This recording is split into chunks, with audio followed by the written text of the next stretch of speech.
మండలి బుద్ధప్రసాద్.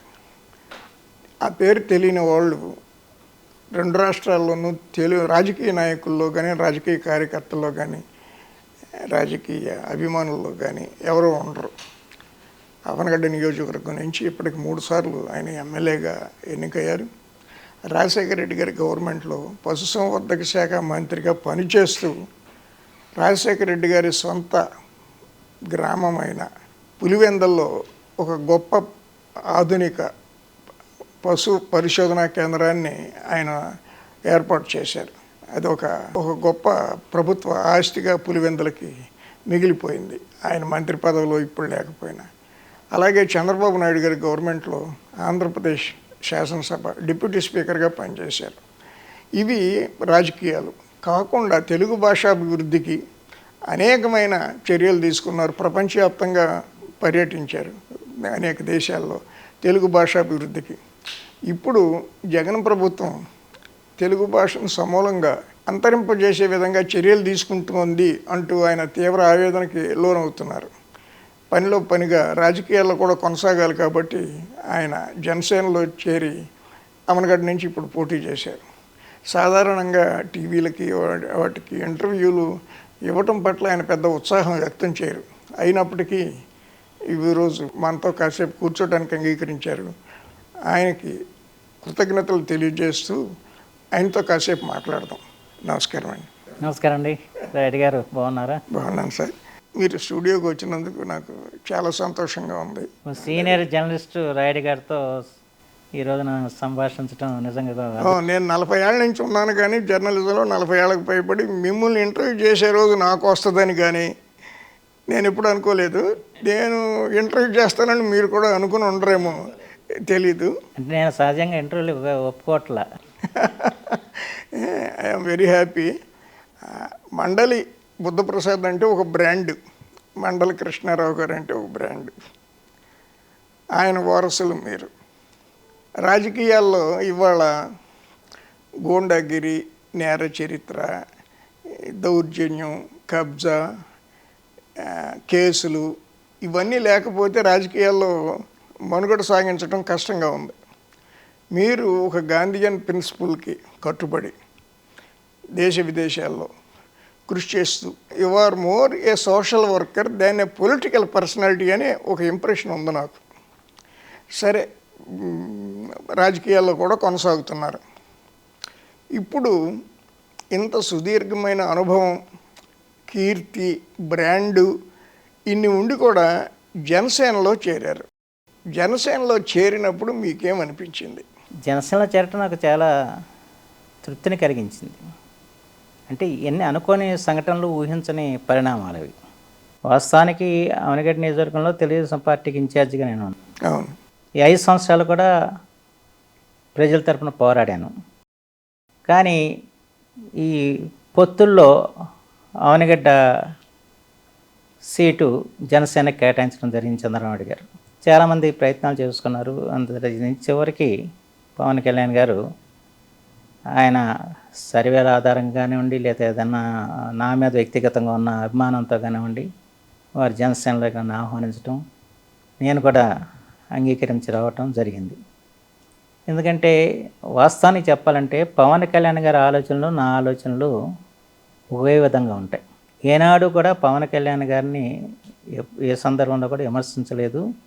రెండోది ఏంటంటే పవన్ కళ్యాణ్ గారి ఆలోచనలు కానీ ఎప్పుడు సమర్థిస్తూ వచ్చా. గతంలో కూడా నేను అనేక ఇంటర్వ్యూల్లో నేను సమర్థిస్తూ వచ్చా. ఎందుకంటే పవన్ కళ్యాణ్ గారు అధికారం కోసం పాకులాడే వ్యక్తి కాదు, సమాజంలో మార్పు కోసం కృషి చేసే వ్యక్తి. సమాజంలో కుల మత విభేదాలు ఉండకూడదు, అందరూ సమానంగా ఉండాలి, సర్వమానవ సౌభ్రత్వం వెల్లివిరియాలని చెప్పి ఆలోచించే వ్యక్తి పవన్ కళ్యాణ్ గారు. నా ఆలోచనలు కూడా అవే. నేను కూడా ఎప్పుడు కులమత్ర వేసుకున్న వ్యక్తిని కాదు. రెండోది ఏంటంటే సమాజంలో ఏదైతే ఒక విప్లవం రావాలి, సాంఘిక విప్లవం రావాలని చెప్పి ఆలోచించే వ్యక్తుల్లో పవన్ కళ్యాణ్ గారు, అదేవిధంగా నా ఆలోచనలు కూడా అదే విధంగా ఉంటాయి. రెండోది ఏంటంటే మా ఇద్దరికి కలిసేది ఒకటి తెలుగు భాష. తెలుగు భాషకి ఇవాళ జగన్మోహన్ రెడ్డి ప్రభుత్వం భ్రష్టు పట్టించిన పరిస్థితుల్లో మమ్మల్ని సమర్థించిన ఏకైక నాయకుడు పవన్ కళ్యాణ్ గారు మాత్రమే. ఎందుకంటే కనీసం వాళ్ళ కేంద్ర ప్రభుత్వం కూడా ప్రాథమిక విద్య మాతృభాషలో ఉండాలని చెబుతుంది. కానీ ఆంధ్రప్రదేశ్లో జగన్మోహన్ రెడ్డి గారు ఇంగ్లీష్ మీడియం తీసుకొచ్చి తెలుగు మీడియం పూర్తిగా తీసివేయడం జరిగింది. దాని మీద కోర్టు కూడా ఆ జీవోని కొట్టివేసింది. మళ్ళీ సుప్రీంకోర్టుకి వెళ్ళారు. సుప్రీంకోర్టులో ఇంతవరకు అది కేసు రాలేదు అనుకోండి. ఆ సందర్భంలో తెలుగు భాషని పరిరక్షించుకోవాలి, విద్యా విధానంలో కూడా తెలుగు ఉండాలని చెప్పిన ఏకైక నాయకుడు పవన్ కళ్యాణ్ గారు. ఆ సందర్భంలో నేను జొన్నావిత్తుల రామలింగేశ్వరరావు గారు, ముక్తేశ్వరరావు గారు ఐఏఎస్ రిటైర్డ్, మేము ముగ్గురం కూడా వారితో 2 రోజుల పాటు చర్చించడం జరిగింది. మా ఇద్దరి ఆలోచన ఏంటంటే, ఎందుకు తెలుగు గురించి మేము మాట్లాడుతున్నామంటే, మనది భాషాపూర్వకంగా ఏర్పడ్డ జాతి. ఎప్పుడైతే భాష నశిస్తుందో ఆ రోజున జాతి నశిస్తుంది. ఆ సత్యం తెలిసిన వాళ్ళు కనుక వాళ్ళ తమిళులు కానివ్వండి, కన్నడిగలు కానివ్వండి, మిగతా రాష్ట్రాల వాళ్ళు ముందు వాళ్ళ భాషకు ప్రాధాన్యత ఇస్తున్నారు. ఆ భాషని సంరక్షించుకొని జాతిని నిలబెట్టాలని చెప్పి ప్రయత్నం చేస్తున్నారు. దురదృష్టం ఏంటంటే తెలుగునాట ఆ పరిస్థితి లేదు. ఎందుకంటే మొట్టమొదటిగా భాషా ప్రయుక్త రాష్ట్రాలు కావాలని కోరుకుంది ఒక ఆంధ్రులు మాత్రమే. అవును. 1913లో బాపట్ల జరిగిన ఆంధ్ర మహాసభలో మా భాషలో మేము పరిపాలన చేసుకోవటానికి, మా భాషలో మేము చదువుకోవటానికి మాకు ఒక రాష్ట్రం కావాలన్నది ఆ రోజున నినాదం. చివరి పొట్టి శ్రీరాములు గారి ఆత్మార్పణతో మన ఆంధ్ర రాష్ట్రం, ఆ తర్వాత ఆంధ్రప్రదేశ్ రావటం జరిగింది. అంటే భాషా ప్రయుక్త రాష్ట్రాలు కావాలని కోరుకుంది తెలుగు వాళ్ళు. కానీ భాషా ప్రయుక్త రాష్ట్రాలను విచ్ఛిన్నం చేసింది కూడా తెలుగు వాళ్ళే. ఏదైతే భాషా ప్రయుక్త రాష్ట్రంగా వచ్చిన ఆంధ్రప్రదేశ్ని మళ్ళీ 2 ముక్కలు చేసుకుంది కూడా మనమే అయ్యాం. సరే, అది అలా ఉండగా ఏ భాషలో అయితే ఏ భాషను సంరక్షించుకోవాలని చెప్పని మనం ఉద్యమం చేసామో ఆ భాషకి ఈరోజు కూడా అతిగతి లేని పరిస్థితి వచ్చింది. ఎందుకంటే అధికార భాష కానీ తెలుగు అంతంత మాత్రం అయింది. ఇవాళ జగన్మోహన్ రెడ్డి పుణ్యం అంట కనీసం తెలుగులో అక్షరాలు రాసే పరిస్థితి కూడా ఈ తరం పిల్లలకు లేని పరిస్థితి. పవన్ కళ్యాణ్ గారి ఉన్నతమైన ఆశయాలు, లక్ష్యాలు జనసేనలో ఉండేవారు అర్థం చేసుకున్నారని మీరు అనుకుంటున్నారా? ఇప్పుడు ఆయన్ని చాలామంది సపోర్ట్ చేస్తున్నారు. 2019లో ఆయనకు 6% చిల్లర ఓటింగ్ షేర్ వచ్చింది. ఇప్పుడు ఖచ్చితంగా చాలా పెరుగుద్ది. ఆయన ఉన్నతమైన లక్ష్యాలు గల నాయకుడు అనే భావంతో జనసేన వాళ్ళు, కార్యకర్తలు వాళ్ళంతా ఆయనకు సపోర్ట్ చేస్తున్నారు. ఆయన అనేక సందర్భాల్లో తన యొక్క భావాల్ని వ్యక్తపరుస్తూ వస్తారు. ఆ భావాలు చాలా సమున్నతమైన భావాలు. ఆ భావాలు అంత తేలిగ్గా అర్థం చేసుకోవటం అంటే సాధ్యం విషయం కాదు. సహజంగా అంటే ఆయనకున్నదంటే అభిమానులు.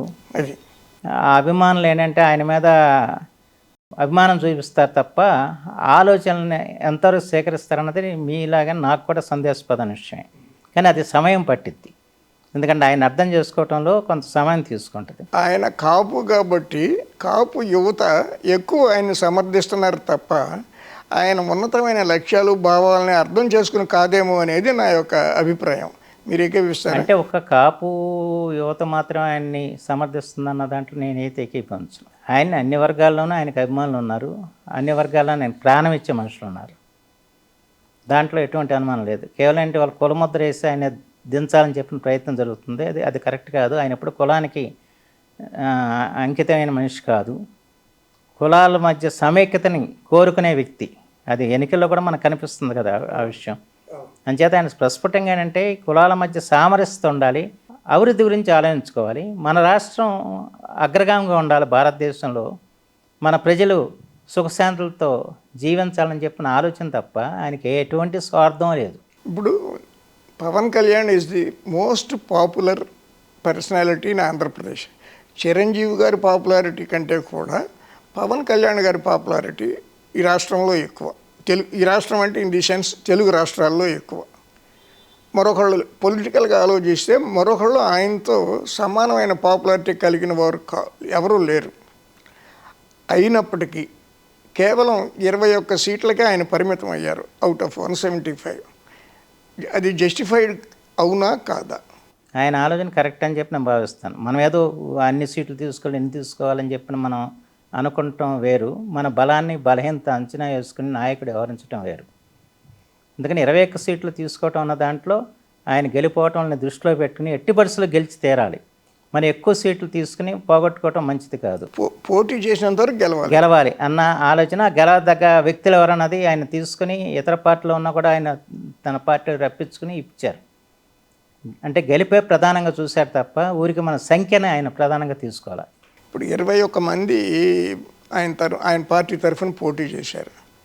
పోటీ చేయటానికి అర్హులైన వారే అభ్యర్థులుగా పవన్ కళ్యాణ్ గారు ఎంపిక చేశారని భావిస్తున్నారు. 100 రూపాయలు చేశారు, దాంట్లో అనుమానం లేదు. ఎంత కసరత్తు చేపట్ల అది నా ఫోటోని ఎట్లా తీసుకుంటారు చెప్పండి. దానికి ఉదాహరణ అదే కదా. అవునులే.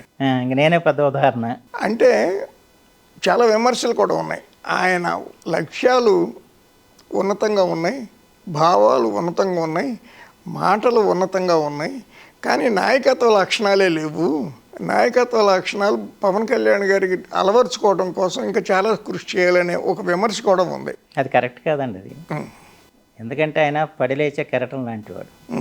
న్యాయంగా ఇంకొకరైతే ఓటమికి జీర్ణించుకోలేక పార్టీని మూసి వెళ్ళిపోయాడు. అవును. కానీ పార్టీని ఆయన అపజయాన్ని ఆయన ఒక సవాలుగా తీసుకున్నాడు తప్ప ఎక్కడ కూడా భయపడిన పరిస్థితి లేదు కదా. ఎక్కడ కూడా ఆయన రాజీ పడ్డ పరిస్థితి లేదు కదా. అవును. అంతకంటే నాయకత్వ లక్షణాలు ఏం కావాలి? కూటమిగా పోటీ చేశారు తెలుగుదేశం, జనసేన, బీజేపీ.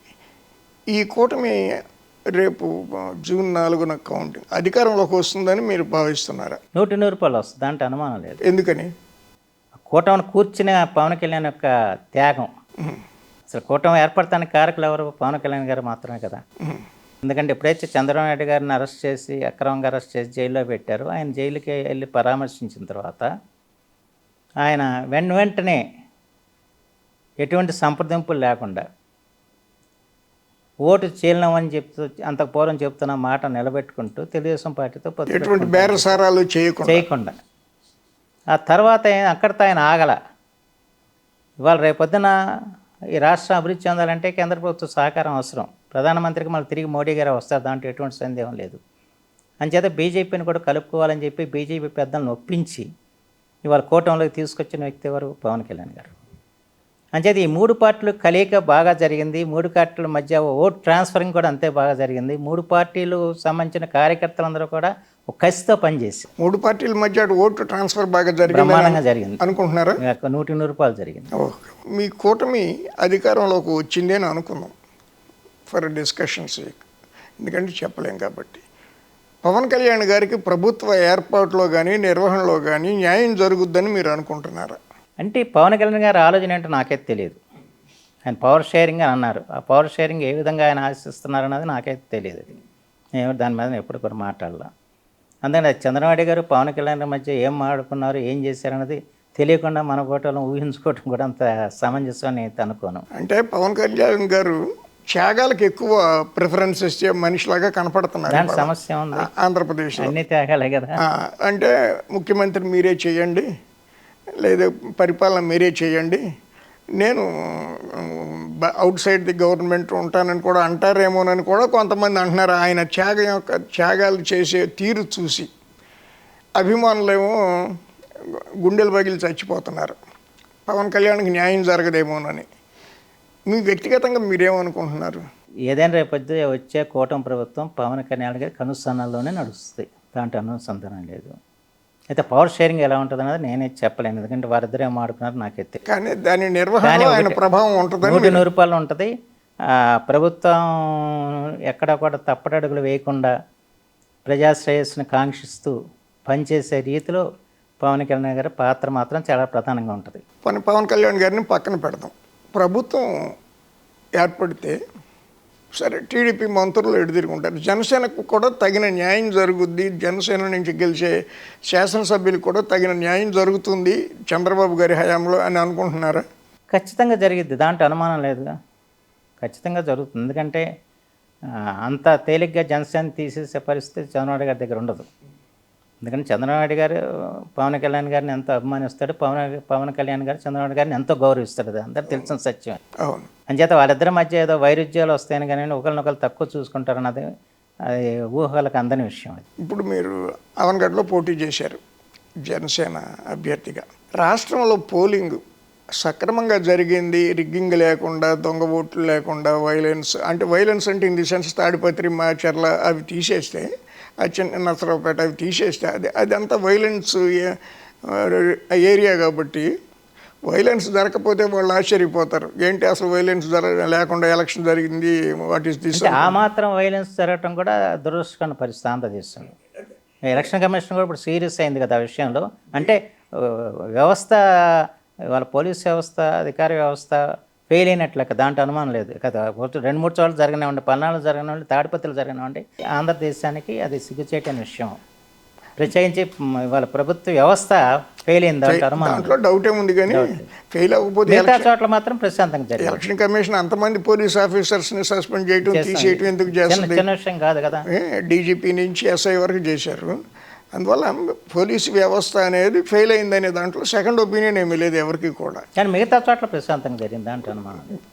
మీ ఎవరిగడ్డే ఉంది, రిగ్గింగ్ కానీ దొంగ ఓట్లు కానీ లేకుండా ప్రశాంతంగా జరిగింది. అట్లా కోస్తా ఆంధ్ర, దాదాపుగా కోస్తా ఆంధ్ర అంతా కూడా బాగా జరిగింది. ఎంత బాగా జరిగినాయి 2-3 చోట్ల సంఘటనలు చాలు కదా రాష్ట్ర నవ్వులు పాలవటానికి. అదేలేండి. దాన్ని 2-3 చోట్ల జరుగుతాయని తెలిసి కూడా వాళ్ళు పోలీస్ వ్యవస్థ సరిగా వ్యవహరించలేదంటే దాని జగన్మోహన్ రెడ్డి వెనకాల ఉన్నాడని మనం ఖచ్చితంగా నమ్మొచ్చు. మీరు సీనియర్ పొలిటీషియన్, 3 సార్లు ఎమ్మెల్యే అయ్యారు, మంత్రి చేశారు, డిప్యూటీ స్పీకర్ చేశారు, అధికార భాషా సంఘం కూడా చేశారు కదా. రేపు గెలుస్తున్నారని నేను అనుకుంటున్నాను మీతో పాటు. మీరు ఎడిదిరిగి అనుకుంటారు, కంటెస్ట్ చేశారు కాబట్టి నేను అనుకుంటున్నాను, నాకు తెలిసిన వారి ద్వారా వచ్చిన సమాచారాన్ని బట్టి. కొత్త ప్రభుత్వంలో మీ పాత్ర ఏమైనా ఉంటుంది అనే అంచనా కానీ, భావం కానీ, ఆలోచన కానీ మీకేమన్నా ఉందా? నా దగ్గర అలాంటిది ఏం లేదు. ప్రజలు అనుకుంటున్నారు తప్ప నేనే అసలు పవన్ కళ్యాణ్ గారు, చంద్రబాబు గారు వాళ్ళ పవర్ షేరింగ్ ఏ విధంగా ఉంటుందో మనకు ఊహలకు అందని విషయం అది. ఎందుకంటే పవన్ కళ్యాణ్ గారు శాసనసభలో కూర్చొని ప్రశ్నించమంటే ప్రశ్నిస్తానికి సిద్ధం. Now you are not a part of Telugu Desam, ఒకటి యు ఆర్ ఫ్రమ్ జనసేన.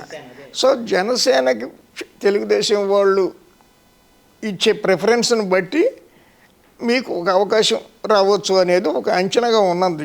స్టేట్లో చాలామంది ఒక అంచనాలో ఉన్నారు, మీకు ఏదో ఒకటి వస్తుంది అన్నట్టుగా. అది జనసేనకి తెలుగుదేశానికి ఉండే ఈక్వేషన్ బట్టి ఉండొచ్చేమో. నేను ఎప్పుడు దాని గురించి గతంలోనే ఆలోచించలేదు, ఇప్పుడు ఆలోచించను. ఎందుకంటే నేను మీకు తెలుసు, తెలుగుదేశం పార్టీలో చేరిన పరిస్థితులు ఎలా చేరానో తెలుసు. చేరినట్టు నా పుట్టుకంతా కూడా తెలుగుదేశంతో పోరాటం చేసే సంగతి మీద తెలిసిన విషయం. కానీ అనుకున్న పరిస్థితుల్లో రాష్ట్ర విభజన అంతరం తెలుగుదేశానికి చేరినప్పుడు ఆయన గౌరవించి డిప్యూటీ స్పీకర్ ఇచ్చాడు. అది నేనే కోరుకున్నది కాదు, నేనే ఆయన అడగలేదు దాంట్లో.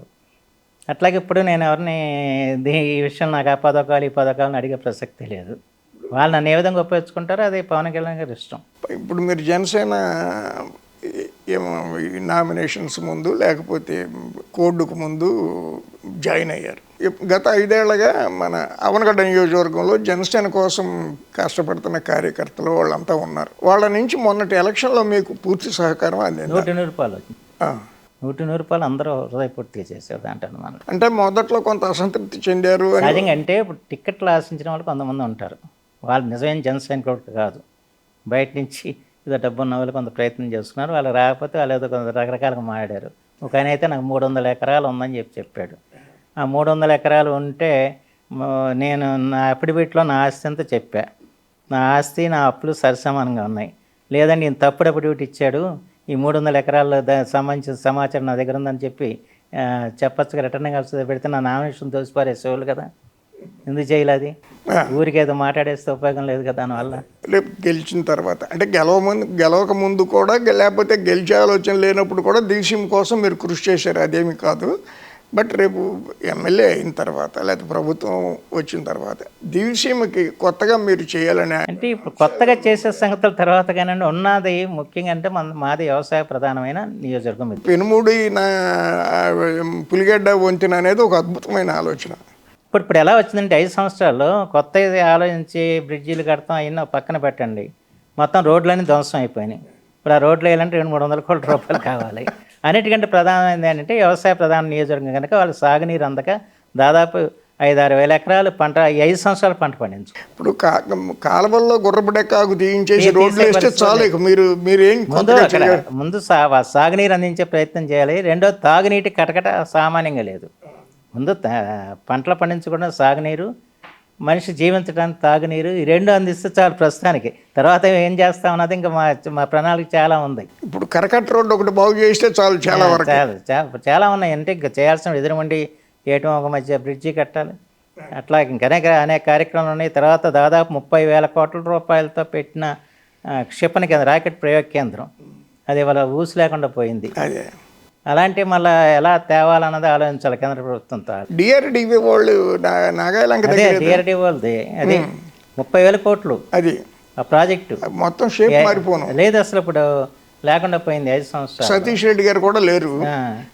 దాంతో సమస్య అయిపోయింది కదా. ఇప్పుడు దాన్ని మళ్ళీ ఎలా మనం కేంద్ర ప్రభుత్వం ఒప్పించి మళ్ళీ చేయాలి. అది చేస్తే మళ్ళీ దిశ రూపురేఖలు మారిపోతాయి, పూర్తిగా ఉద్యోగ అవకాశాలు కలుగుతాయి, తర్వాత మౌలిక సదుపాయాలు పెరుగుతాయి, అన్ని విధాలు కూడా మళ్ళీ ఆర్థికంగా సుసంపన్నమైన ప్రాంతంగా అది తయారవడానికి వీలైద్ది. అంచేత దాన్ని మళ్ళీ కేంద్రంతో మనం ఒప్పించి ఏదో రకంగా మళ్ళీ దాని పత్రాలు తీసుకురావాలి అవసరం ఉంది. ఇప్పుడు మీరు జనసేనలో చేరారు, సరే రేపు గెలుస్తారు. మీ తెలుగుదేశం ఫ్రెండ్స్ మిమ్మల్ని ఎట్లా చూస్తున్నారు? వాళ్ళు నాకు ఆత్మీయులు, దాంట్లో అనుమానం ఉంది. ఇప్పుడు యాక్చువల్గా తెలుగుదేశం కానీ జనసేన కానివ్వండి, వాళ్ళు ప్రాణాలొడ్డి పనిచేశారు. అవును, అవనగడ్డ నియోజకవర్గంలో. అలాగే బీజేపీ వాళ్ళు కొద్దిగా ఉన్నా బీజేపీ వాళ్ళు కూడా అట్లాగా పనిచేశారు. అంచేత అక్కడికి వచ్చేవాడు నేను ఎప్పుడు కూడా నియోజకవర్గ అభివృద్ధిలో వాళ్ళకి ఇవ్వాల్సిన ప్రాధాన్యత వాళ్ళకి ఇస్తుంది, దాంట్లో అనుమానం లేదు. అలా అని చెప్పి జనసేనని ఎలా విధంగా పటిష్టం చేసుకున్నది అది ఒక ప్రధానమైన పాత్ర అవుతుంది. బీజేపీ వాళ్ళకి మీ నియోజకవర్గంలో ఒక 1000 ఓట్లు ఉన్నాయా? ఉండొచ్చు.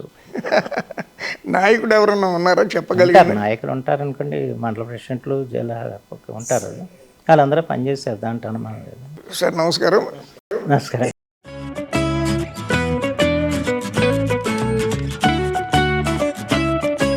Please do subscribe to Telugu Rajyam channel. Please do subscribe to Telugu Rajyam channel. Please do subscribe to Telugu Rajyam channel. Hi అండి, నేను మీ ఆర్పీని, నెల్లూరు పెద్దారెడ్డి చేపల పులుసు ఓనర్ని. మీరు తెలుగు రాజ్యం అనే ఈ యూట్యూబ్ ఛానల్ సబ్స్క్రైబ్ చేసుకుని మంచి వీడియోలతో వస్తారు. Thank you so much. Hi people, I'm Sonakshi Verma and you please watch Telugu Rajyam and please subscribe to the channel.